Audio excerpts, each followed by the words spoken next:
말도 못하려고 이 사람이 머리를 깎았다는 거예요.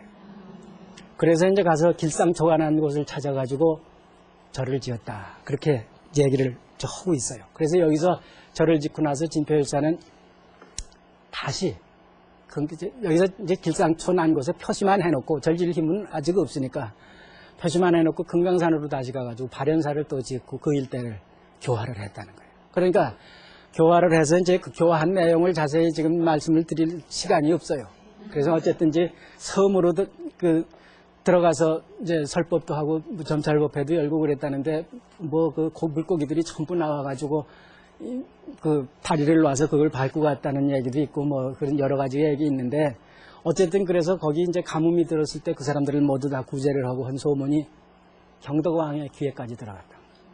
그래서 경덕왕이 이제 불러서 경덕왕이 자신을 비롯해서 왕실 비빈 이제 왕족 여러 왕척들을 다 초청을 해가지고 보살계를 청해서 보살계를 받아요. 그래서 보살계를 이제 받아가지고 보살계를 받은 다음에 왕이 시주를 좀 해야죠. 보살계 받았으니까. 그래서 이 7만 7천석, 이 7만 7천석을 이제 시주를 하고 또 왕비니 귀척들은 이 비단 500필, 황금 50냥 이렇게 시주를 많이 했다는 거예요. 그러니까 진표석을 사양하지 않고 죄받아서 당신과 그 관계에 있는 여러 절에 전부 그 큰 불사를 일으키게 했다. 그런단 말이에요.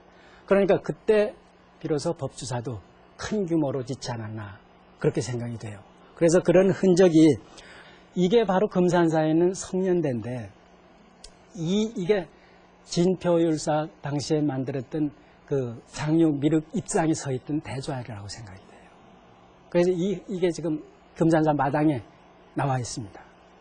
나와 있는데 이 금산사 지금 현재는 미륵전이 이렇게 있어가지고 여기에 3층전이 있어서 36자 그러니까 10m가 좀 넘는 크기로 여기에 이 안에 지금 미륵 삼존상이 모셔져 있어요.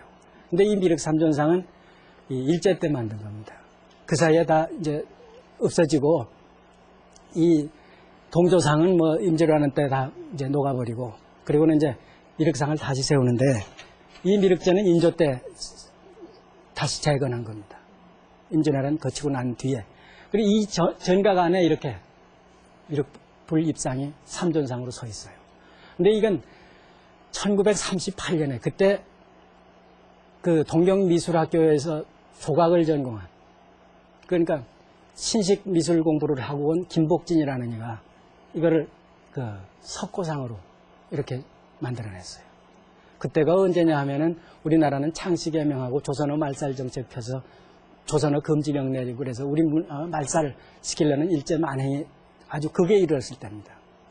그러니까 이 미륵의 땅에서 미륵이 다시 소생하기 시작한 거예요. 우리 민족이 그렇게 끈질긴 민족이에요. 그리고 이제 이건 법주사예요. 법주사에 이제 석연지가 이렇게 있습니다. 이것도 역시 진표 당시에 경덕왕 때 만들어졌으리라고 생각해요. 그러니까 경덕왕으로부터 받은 그 엄청난 시주를 다 이렇게 썼다고 생각이 든다. 그리고 이거는 조선 고족도 1915년경에 사진 촬영한 거예요. 이 쌍사자 석등도 그 당시에 만들어졌다고 생각이 돼요. 국보 이게 64호인가 그렇습니다. 그래서 이런 쌍사자 석등, 그러니까 그 백제 그 유민 집단이 그 미륵 신앙을 기반으로 해서 지방에서 일으킨 이 사찰 중창 사업에 국가의 돈이 투입이 돼서 왕실의 돈이 투입이 돼서 이런 지금 문화유산들을 남기게 됐단 말이에요. 이건 사실 백제 유민들의 입장에서 보면 자기들이 수탈당한 것 중에 극히 일부분을 되찾아온 것 뿐이죠. 그러니까 진표율사가 당당히 사양하지 않고 그걸 받아다가 이렇게 쓴 거란 말이죠. 그러니까 돈을 어떻게 쓰느냐가 중요해요. 그래서 이런 걸 만들고 이런 이제 사천왕, 여기 사천왕이 새겨진 석등도 만들었습니다.